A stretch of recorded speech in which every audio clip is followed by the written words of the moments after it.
దేశంలో సర్ పేరుతో బీజేపీకి వ్యతిరేకంగా ఉన్న ఓట్లను తొలగిస్తున్నారని ఆరోపణలున్నాయన్నారు మంత్రి పొన్నం ప్రభాకర్. సర్ పేరుతో సెక్యులర్ ఓట్లను తొలగిస్తున్నారని చెప్పారు. పేద, మహిళ, మైనారిటీ ఓట్లను తొలగిస్తున్నారు.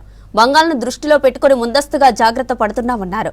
ప్రతి బూత్ ను ఒక యూనిట్గా తీసుకుని ఒకరిని నియమిస్తున్నామని చెప్పారు మంత్రి పొన్నం ప్రభాకర్. జరిగినటువంటి రాష్ట్రాల్లో ఉదాహరణకు బెంగాల్ తీసుకున్నా, అస్సాం తీసుకున్నా, వేరే రాష్ట్రాల్లో రాజకీయ దురుద్దేశంతో ఓట్లను తొలగించేటువంటి ప్రధాన ఎజెండాతోటి ఈ ప్రక్రియ జరుగుతూ ఉంది. గతంలో 2003 ప్రాంతంలో లింగ్డో ఎన్నికల కమిషన్ గారు ఉన్నప్పుడు ఏ ఒక్క అర్హత కలిగిన ఓటర్ మిస్ కావద్దనేటువంటి ఆలోచనతోటి ఈ ఓటర్ రివిజన్ జరిగితే ఇప్పుడు తమ పార్టీకి వ్యతిరేకంగా ఉన్నా లేదా ఆ పార్టీకి సానుభూతి పరంగా కనబడకపోతే ఓట్లను తొలగించాలి, ఓటు అనే అర్హతను అతని నుంచి తొలగించేటువంటి కుట్ర ద్వారా మరి ఈరోజు భారతీయ జనతా పార్టీ కేంద్రంలో ఉన్నటువంటి ప్రభుత్వం కార్యక్రమాలు చేస్తూ ఉంది. మొన్నటి బెంగాల్ రాష్ట్రంలో ఎన్నికల కమిషన్ మీద కోర్టుకు వెళ్ళినటువంటి సంగతులు కూడా మనం చూస్తూ ఉన్నాం.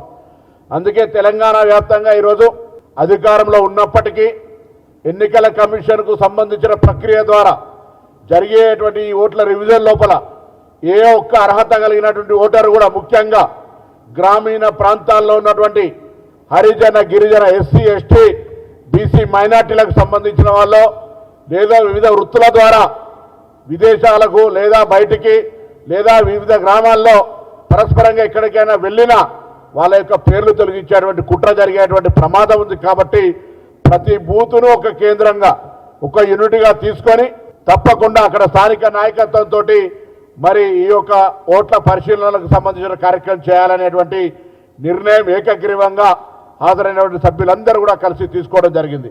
ఈ ఎందుకు ఇంత అప్రమత్తంగా వ్యవహరించాల్సి వస్తూ ఉంది? ఈరోజు మేము ఇటీవల జరిగినటువంటి అనేక ఉదాహరణలు దేశవ్యాప్తంగా, అటు బెంగాల్ రాష్ట్రం తీసుకున్నా, వేరే ఈ మధ్య జరిగినటువంటి ఎస్ఐఆర్ జరిగిన రాష్ట్రాలను తీసుకుంటే భారతీయ జనతా పార్టీ సింగిల్ ఎజెండాతోటి ఆ పార్టీకి వ్యతిరేకంగా ఓట్లుంటే అనుకునేటువంటి ప్రతి ఓటును తొలగించేటువంటి ఒక ప్రయత్నం చేస్తూ ఉంది. ఇక్కడ మా ఎజెండా కాంగ్రెస్ పార్టీ అర్హత కలిగిన ఒక్క ఓటర్ను కూడా తొలగించకుండా కాపాడడం.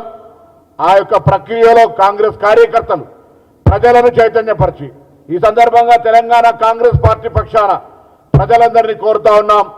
బిఎల్ఓలుగా వివిధ హోదాల్లో ఉన్నటువంటి అధికారులు, బిఎల్ఎల్గా పార్టీ ప్రతినిధులు మీ దగ్గరకు వస్తారు.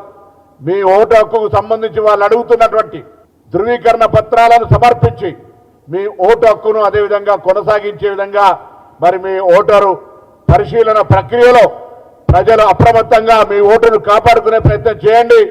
పార్టీలో వివిధ హోదాల్లో ఉన్నటువంటి మంత్రుల నుంచి మొదలెట్టుకుంటే ముఖ్యమంత్రి గారితో సహా అందరూ కూడా నియోజకవర్గాల వారీగా తప్పకుండా ప్రతి బూత్ లోపల ఈ ప్రక్రియ సజావుగా సాగే విధంగా మరి చర్యలు తీసుకోవడం జరుగుతుంది అనేటువంటి మాట ఈ సందర్భంగా మనవి చేస్తూ, ఎందుకంటే ప్రజలు ఆందోళనకరంగా ఉన్నారు. దాదాపు 93 లక్షల ఓట్లను బెంగాల్లో తీసేసినటువంటి పరిస్థితి. స్వయంగా ముఖ్యమంత్రి గారు ఆనాడు మమతా బెనర్జీ మరి సుప్రీంకోర్టుకు వెళ్ళి కొట్లాడితే కూడా మరి ఎన్నికల కమిషన్ నుంచి ఏం రిలీఫ్ దొరకనటువంటి పరిస్థితి. అందుకే ముందస్తు జాగ్రత్తగా మేము ఎన్నికలకు సంబంధించినటువంటి బిఎల్ఏలు గతంలో మరి ఓటింగ్ ఏదైతే సభ్యత్వ నమోదు మరి చేసినామో డిజిటల్ ద్వారా ఆ బిఎల్ఓలను వినియోగించుకొని ఈ బిఎల్ఏల ద్వారా ఈరోజు గ్రామాల వారీగా కార్యక్రమం చేస్తాం. ఏ ఒక్క ఓటరు, అర్హత కలిగిన ఓటరు ఈ ప్రజాస్వామిక దేశంలో మిస్ కావద్దు, ఎక్కడ కూడా ఆ ఓటరు యొక్క అవకాశాన్ని కోల్పోవద్దనే ఉద్దేశం ఆనాడు ఉంటే, ఈనాడు ఉద్దేశం పూర్తిగా దానికి వ్యతిరేకంగా, వారికి వ్యతిరేకంగా ఓటేస్తారనుకునేటువంటి ప్రతి ఓటర్ను తొలగించే ప్రయత్నం చేస్తోంది.